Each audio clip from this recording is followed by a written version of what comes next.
Hi, welcome back. Before we get started, I want to mention a change that I'm making in the assignment due dates. As you know, the module assignments for this course are normally due on Sunday of each week. I'm going to change that due date to be on Tuesday instead. You've probably noticed in the last few weeks that I've been opening the new modules on Tuesday anyway, so this change will give you a full week to complete the assignments. If this change presents any scheduling problems for you, please let me know. Now for this week, I'd like to have you continue reading about the food industry, not only because it's an important issue that we all need to be better informed about, but because a lot of the people who publish articles about this subject are producing some very nice examples of writing that you can use as models for some of your own writing projects. In particular, these are good examples of argument writing, where the authors are using healthy doses of ethos and logos and pathos to persuade readers to see their point of view.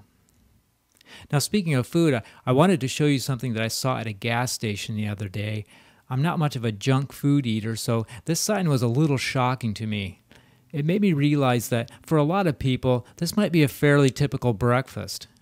And that troubles me because this type of food not only causes serious problems for the human body, but also represents some very serious problems that exist in our food industry as a whole. So for this week's essay, I want you to read an article by Mark Bittman, who does a nice job of highlighting some of these problems. Bittman is a best-selling author of cookbooks, he's a columnist for the New York Times, and he's become somewhat of a TV personality. I chose this essay because I think Bittman does a nice job of pointing out some of the lesser-known facts about the food industry in this country. For example, after energy production, livestock is the second highest contributor of methane in the atmosphere. And livestock is also one of the biggest culprits in producing land and water pollution. Or how about the fact that half of the antibiotics that exist in this country are fed to animals, not people? Which can be a problem if we become more resistant to these drugs when we need them most. I also like the Bittman essay because, as I mentioned, it's a good example of argument writing. He makes some very clear main points about the subject and then uses some very strong supporting details to back up his claims. So I think you'll like the essay and video, and keep in mind that you can use this as an example for your own writing projects. Also this week, we're going to continue learning how to approach the job of writing an entire essay. If you remember from last week, I had you complete part 1, which was an exercise to help you come up with a variety of different topics from which you might be able to write an essay. I also had you write a thesis statement for each of those topic ideas, along with 4 topic sentences that might be good candidates for writing 4 different paragraphs of an essay. This week we're moving on to part 2, where you'll be writing those paragraphs that could be used in the body of an essay. First, I'd like you to go back to part 1 and choose one of your favorite topics from that assignment. If you completed the worksheet, you should have 4 different topics to choose from.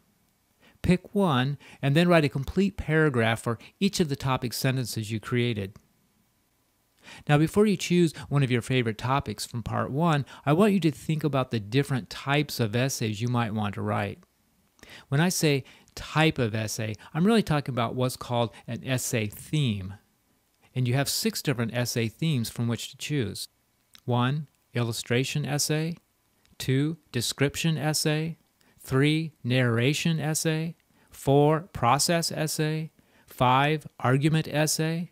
And 6, compare and contrast essay. Do these words sound familiar? They should, because these are the same words that describe the types of paragraphs you've been writing throughout this entire course. You've already written an illustration paragraph, but you can also write an illustration essay. You've already written a description paragraph, but you can also write a description essay. Same goes for the narration paragraph. You can also write a narration essay. Or how about the process paragraph?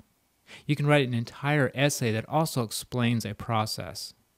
You can write an argument paragraph and an argument essay. You can even write a comparison and contrast essay with the same techniques you use to write a comparison and contrast paragraph. Which theme you pick is up to you, but you might find that some of the topics you created in last week's assignment are better suited to one theme than another. For example, if your thesis statement looks something like this, driving and texting can be a dangerous combination, the illustration theme might be your best choice for developing a full essay on that topic. Why? Because an illustration essay is all about using specific examples to support a general point. In this example, the thesis statement is making a general point about the dangers of driving and texting, which in an essay could easily be followed by several paragraphs that support that main point.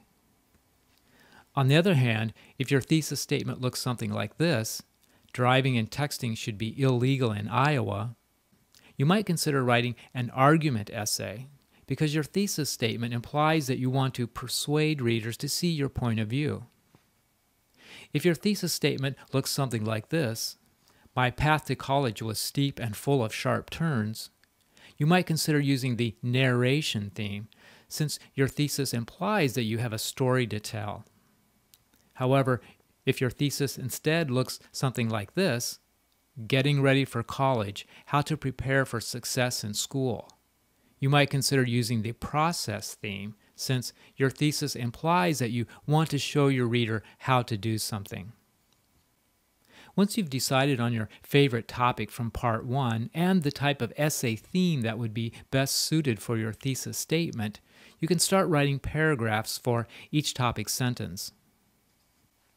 You should have 4 different topic sentences to work with, so that means writing 4 different paragraphs. Also, you might consider making your topic sentence the first sentence of the paragraph just to simplify the assignment. Now remember that the paragraphs you write for this assignment, part 2, will be part of an essay that I'll have you start working on next week.